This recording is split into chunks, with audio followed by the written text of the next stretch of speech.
Olha só, se em 2023 você investe em CDB, LCI ou LCA e te falaram que esse investimento é extremamente seguro, que você não corre absolutamente nenhum risco, eu sinto te dizer, mas você foi enganado. Provavelmente usaram a narrativa com você de que é um investimento de renda fixa super seguro porque tem a proteção do FGC, que é o Fundo Garantidor de Crédito. O que talvez não te disseram é que, segundo o próprio FGC, eles têm recursos suficientes para ressarcir menos de 2% dos investidores elegíveis a essa proteção. O que isso significa? Que uma crise financeira, uma crise sistêmica, qualquer crise um pouco maior, menos de 2% dos investidores de CDB veriam a cor do dinheiro. Essa é só uma das narrativas tendenciosas das grandes instituições financeiras para te induzir a investir no que é bom para eles e não para você. Esse investimento você está emprestando dinheiro para o banco, seu dinheiro trabalhando para eles e não para você. Esse é o ponto negativo.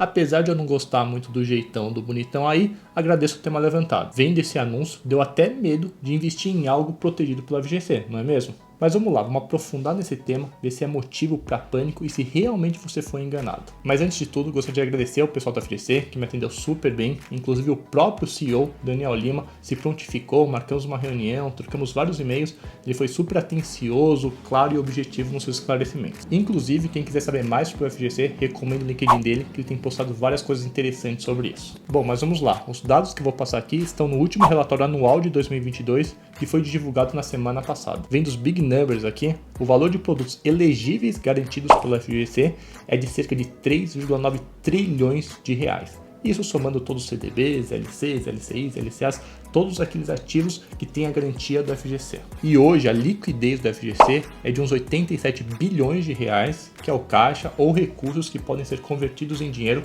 para pagamento das garantias. E esses bilhões do FGC vêm das instituições financeiras que depositam mensalmente 0,01% do total dos valores transicionados nos produtos que possuem essa cobertura do FGC. E antes que me perguntem, não, esse dinheiro não fica parado. Inclusive no próprio relatório mostra que grande parte está alocada em renda fixa pós, LFTs, compromissadas, uma pequena parcela atrelada ao IPCA, risco soberano, ou seja, estão bem seguros. Não estão fazendo loucuras, operando dólar, se alavancando, nada disso. Mas voltando para os números aqui, se a gente pegar os 87 bilhões de reais, que é a liquidez do FGC, e dividir pelos 3,9 trilhões de reais de produtos elegíveis garantidos pelo FGC, daria 2,23%. Bem baixo e bem próximo do que o Fera aí falou no vídeo. Os números só não bateram porque eu peguei os dados mais atualizados da semana passada. Então quer dizer que o Fera aí estava certo?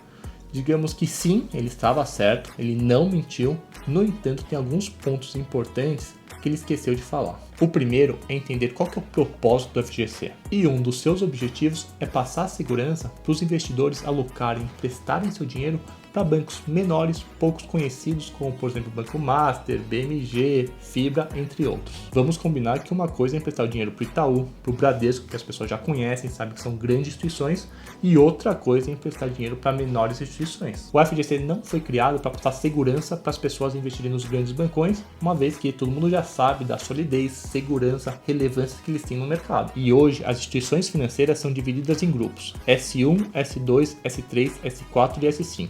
O S1 são os mais seguros, esses que eu mencionei, como Itaú, Bradesco, Caixa Econômica Federal, Banco do Brasil, Santander e BTG. Se em algum momento um desses bancos quebrar, aí já era, esquece, apocalipse total. Agora veja esse gráfico aqui que é super importante. Quando falamos dos depósitos elegíveis do FGC, os grupos S2, S3, S4 e S5, que é o foco da proteção do FGC, representam apenas 22% do total. Ou seja, lembra dos 3,9 trilhões de reais de produtos elegíveis garantidos pela FGC?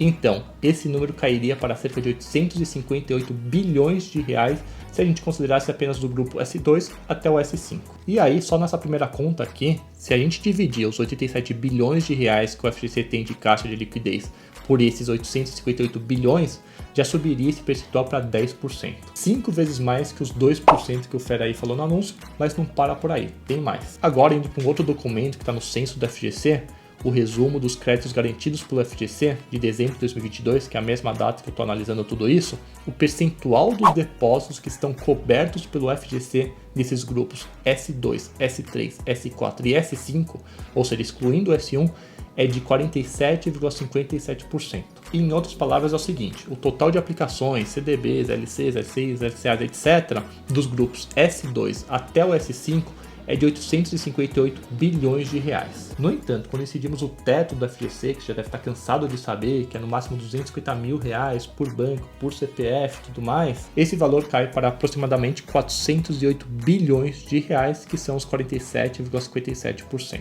E não é que toda essa diferença vem das pessoas desavisadas que têm aplicado mais que 250 mil reais nesses bancos menores. Com certeza tem uns perdidos no cego do tipo, mas não é só isso. Nesse número há empresas, outros agentes que não são cobertos pela garantia, às vezes a empresa do tio Zé tem aplicado X milhões no CDBY, enfim, no final das contas, as pessoas que têm aplicado e contam com a garantia do FGC é de cerca de 408 bilhões de reais. Então vamos refazer o cálculo aqui, pegando a liquidez de 87 bilhões do FGC, dividindo por esses 408 bilhões, o percentual de liquidez já sobe para 21,31%. Razoável, né? E a grande pergunta que ninguém vai ter resposta é o quanto que esse percentual é aceitável. E isso eu acho muito difícil responder, bastante subjetivo. Para alguns esse percentual pode ser super aceitável, mas para outros, sei lá, para velhinha, aposentado, pode continuar achando que é super arriscado um negócio desse. A percepção de risco é muito individual. Pega o Barsi, por exemplo, que tem alocado seus bilhões de reais tudo em ações aqui no Brasil e ainda consegue tirar o cochilinho da tarde. Agora pega um bilionário americano ou europeu e diz para ele que todo o seu patrimônio está só no Brasil.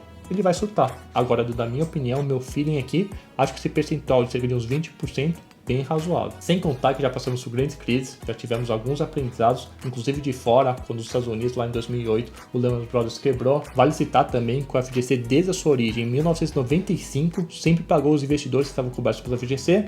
Já foram cerca de 40 casos nesse período de quase 30 anos. Claro que tudo tem sua primeira vez, não estou falando que os ativos protegidos pelo FGC têm risco zero, que é nula a chance de um risco sistêmico de tudo pro beleléu ou algo do tipo. Não existe investimento sem risco. Até os mais conservadores, títulos públicos, risco soberano, tem seu risco aí. O que é importante que eu faço nos meus investimentos é a diversificação, renda fixa, tem títulos públicos, tem esses garantidos do FGC que passa uma segurança, só não vai me aplicar mais que 250 mil reais num banco pequeno, e também lembrando de respeitar o limite de 1 milhão de reais durante 4 anos, por que não também diversificar uma parte fora do país, atrelado ao dólar, enfim, tudo que você já deve estar acostumado a escutar de mim. Bom, e para fechar, como resumo da obra desse vídeo aqui, é que você realmente entenda o risco dos seus investimentos. Nem subestime, nem sobreestime. Cuidado com o que você escuta na internet. Meu papel e de outros assessores, consultores, especialistas, influência de finanças, seja quem for, é educar vocês investidores. Infelizmente, sabemos que alguns passam uma mensagem um pouco fora da realidade. Utilizam do seu medo,